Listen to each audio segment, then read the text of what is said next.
Hello dear friends, स्वागत है आपको अपने YouTube channel H D education पे।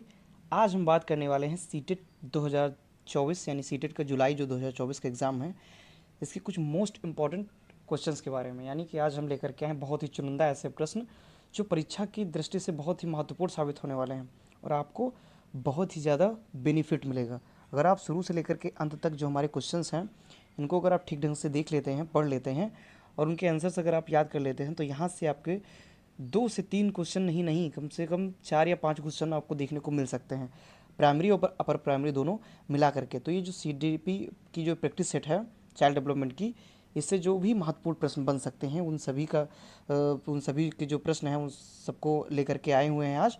और ये जो प्रैक्टिस सेट है ये बहुत ही महत्वपूर्ण होने वाला है, यानी कि रिकॉर्ड तोड़ होने वाला है। अगर आप क्वेश्चंस अच्छे से देख लेते हैं तो मतलब कह सकता है कि बिल्कुल बहुत ही अच्छा बेनिफिट आपको मिलने वाला है। तो चलिए हम शुरू करते हैं आज के CDP की प्रैक्टिस सेट 2024 को, जो कि बहुत ही महत्वपूर्ण प्रश्न है। तो सबसे पहले प्रश्न की अगर हम बात करते हैं, प्रतिक्रिया का विलोप होना निम्नलिखित में से किसके बाद अधिक कठिन है।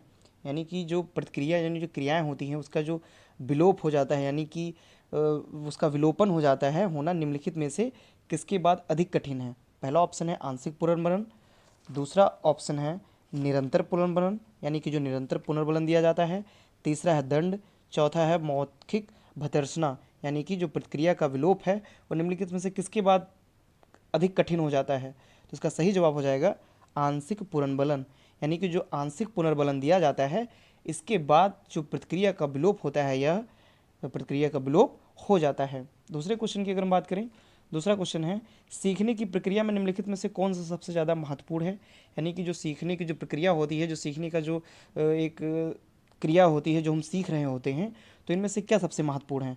बच्चों की आनुवंशिकता, यानी बच्चों की जो आनुवंशिकता होती है वह महत्वपूर्ण है, सीखने की शैली महत्वपूर्ण है, बच्चों का परीक्षा परिणाम महत्वपूर्ण है, या बच्चे की आर्थिक स्थिति महत्वपूर्ण है। यानी कह सकते हैं कि निम्नलिखित में से सीखने के लिए कौन सा ज़्यादा महत्वपूर्ण साबित हो सकता है। तो आनुवंशिकता हो नहीं सकती है, क्योंकि जो आनुवंशिकता होती है उससे बच्चे का जो शारीरिक विकास, बौद्धिक विकास कह सकते हैं वो डिपेंड करता है, तो उसमें सीखने का कोई चांस नहीं रहता है। बच्चों का परीक्षा परिणाम से भी कोई इसका लगाव नहीं होता है, कोई इसका मैटर नहीं रखता है। बच्चे की आर्थिक स्थिति से भी, यानी कि जो बच्चा ज़्यादा अमीर है तो क्या उसके सीखने की प्रक्रिया ज़्यादा अच्छी होगी, ऐसा तो कुछ है हो नहीं सकता। यानी कि जो सीखने की प्रक्रिया है उनका इसका जो सही ऑप्शन हो जाएगा दूसरा, सीखने की शैली, यानी कि जो बच्चा है वो किस प्रकार से सीख रहा है, सीखने का उसका ढंग कैसा है, ये सबसे ज़्यादा महत्वपूर्ण है सीखने की प्रक्रिया में। यानी सीखने का जो प्रक्रिया है इसके द्वारा जो सीखने की शैली होती है ये सबसे ज़्यादा महत्वपूर्ण होती है। तो दूसरे का दूसरा सबसे सही आंसर हो जाएगा, जो कि सीखने की शैली है, ये इसका सही आंसर हो जाएगा। अगले क्वेश्चन की बात करते हैं, पुनर्बलन का सिद्धांत किससे संबंधित है। यानी कि जो पुनर्बलन का सिद्धांत है वह इनमें से किस मनोवैज्ञानिक ने प्रस्तुत किया था। तो पावलोव, दूसरा ऑप्शन है थॉर्नडाइक, तीसरे मनोवैज्ञानिक है कोहलबर्ग और चौथे हैं स्किनर। यानी कि निम्नलिखित में से कौन से मनोवैज्ञानिक हैं जिन्होंने पुनर्बलन का सिद्धांत प्रस्तुत किया था। तो इसका सही जवाब हो जाएगा आंसर 4, यानी कि स्किनर। स्किनर ने पुनर्बलन का सिद्धांत प्रस्तुत किया था। अगले क्वेश्चन पे चलते हैं। अगला क्वेश्चन है, सीखने का वह सिद्धांत जो पूर्ण रूप से और केवल अवलोकनीय व्यवहार पर आधारित है, सीखने के किसके सिद्धांत से संबंध है। यानी सीखने का वह सिद्धांत जो पूर्ण रूप से और केवल अवलोकनीय व्यवहार पर आधारित है, यानी कि केवल और केवल अवलोकन करके या देख करके जो सीखा जाता है, यह जो सीखने का सिद्धांत है यह अवलोकनीय व्यवहार पर आधारित है या देख करके सीखने पर आधारित है, सीखने के किसके सिद्धांत से संबंध है, यानी कि किसके सिद्धांत के साथ इसका संबंध है। तो पहला ऑप्शन है विकासवादी, दूसरा है व्यवहारवादी, तीसरा है रचनावादी और चौथा है संज्ञानवादी। तो इसका सही जवाब हो जाएगा ऑप्शन 2, यानी कि व्यवहारवादी।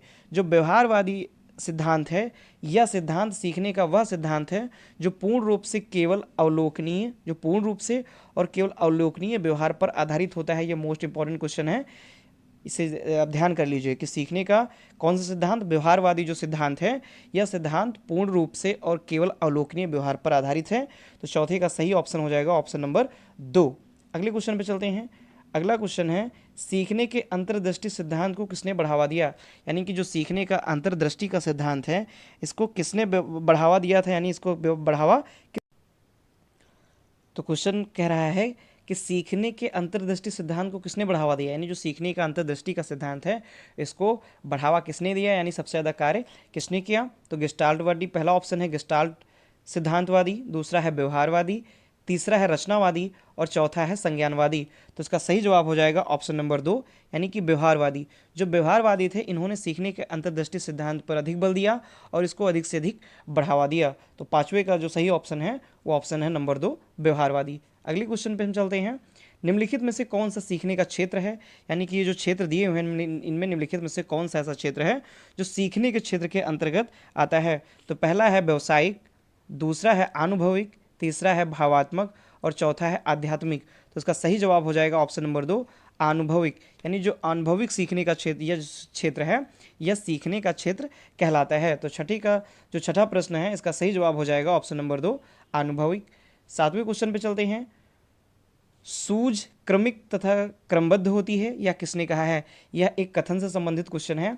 तो जो परीक्षा होती है सीटेट की जो परीक्षा है उसमें एक न एक क्वेश्चन कथन से जरूर पूछ लिया जाता है। तो यह कथन संबंधित क्वेश्चन है कि सूझ क्रमिक तथा क्रमबद्ध होती है, यह किसने कहा है। यह कोलर ने कहा, या कोफका ने, या डंकर ने, या वर्दीमर ने। यानी कि सूझ जो होती है वह क्रमिक क्रम के अनुसार होती है तथा एक क्रमबद्ध जो कि चयन के समान क्रमबद्ध होती है। यह कथन किसका है। तो इसका सही जवाब हो जाएगा ऑप्शन नंबर 3 डंकर, यानी डंकर नामक मनोवैज्ञानिक ने कहा कि जो सूझ होती है यह क्रमिक तथा क्रमबद्ध होती है। तो इसका सही ऑप्शन हो जाएगा ऑप्शन नंबर 3। अगले क्वेश्चन पे हम चलते हैं। आहा अनुभव सीखने के किस सिद्धांत से संबंधित है, यानी कि जो आहा शब्द है यह अनुभव के किस सीखने के सिद्धांत से संबंधित है। प्रयत्न एवं भूल सिद्धांत से संबंधित है, सूझ के सिद्धांत से संबंधित है, या प्रवर्तन अनुकूलन सिद्धांत से संबंधित है, या सिर्फ अनुकूलन के सिद्धांत से संबंधित है। तो आहा अनुभव सीखने का जो सिद्धांत है यह सूझ के सिद्धांत से संबंधित है, इसलिए ऑप्शन नंबर 2 इसका सही जवाब हो जाएगा कि जो आहा अनुभव सीखने का सिद्धांत है यह सूझ के सीखने के सिद्धांत से संबंधित है। तो आठवीं का ऑप्शन नंबर 2 यह सही हो जाएगा। यह भी मोस्ट इंपॉर्टेंट क्वेश्चन है, आप इसको टिक लगा लीजिएगा कि यह इंपॉर्टेंट है और आप इसको ध्यान से देख लीजिएगा एक बार। अगले क्वेश्चन पे चलते हैं। क्वेश्चन नंबर 9 प्रभाव प्रसार का संबंध है, यानी कि जो प्रभाव या जो प्रसार है इसका संबंध किससे है। सूझ सिद्धांत से है, प्रयत्न तथा भूल सिद्धांत से है, क्लासिकी अनुबंधन सिद्धांत से है, या प्रवर्तन अनुकूलन सिद्धांत से है। तो ये जो 9 क्वेश्चन है इसका सही जवाब हो जाएगा ऑप्शन नंबर 2 प्रयत्न तथा भूल सिद्धांत से प्रभाव व प्रसार का संबंध है। तो ऑप्शन नंबर 9 का सही जवाब हो जाएगा ऑप्शन नंबर 2 प्रयत्न तथा भूल सिद्धांत से है। लास्ट क्वेश्चन पे चलते हैं। लास्ट क्वेश्चन है हमारा अधिगम के संकलक सिद्धांत के प्रतिपादक थे, यानी कि जो अधिगम का जो संकलक का सिद्धांत था इस सिद्धांत का प्रतिपादन किसने किया था। पहला ऑप्शन गैगने ने किया, दूसरा टॉलमैन नामक मनोवैज्ञानिक ने किया, तीसरा स्किनर ने किया, या चौथा हॉल ने किया। तो इसका सही जवाब हो जाएगा ऑप्शन नंबर 1 यानी कि गैगने। जो गैगने नामक मनोवैज्ञानिक थे, क्या नाम था इनका, गैगने। जो गैगने नामक मनोवैज्ञानिक थे इन्होंने अधिगम के संकलक सिद्धांत का प्रतिपादन किया था। तो ये थे आज के हमारे मोस्ट इंपॉर्टेंट क्वेश्चन, जो कि 10 बहुत ही महत्वपूर्ण क्वेश्चन थे जो कि हमने सीडीपी से लिए हुए थे, चाइल्ड डेवलपमेंट या बाल विकास से लिए हुए थे। या सीटेट के लिए बहुत ही महत्वपूर्ण क्वेश्चंस थे और ये आने वाली जो आगामी सीटेट की परीक्षा है इसमें क्वेश्चन यहाँ से आपको जरूर देखने को मिलेंगे। तो आप शुरू से लेकर के अंत तक यह पूरी वीडियो जरूर देखिएगा और अगर आपको वीडियो पूरी पसंद आती है तो प्लीज़ वीडियो को हमारे लाइक करें, अपने दोस्तों के साथ अधिक से अधिक शेयर करें और हमारे चैनल को सब्सक्राइब करें। धन्यवाद।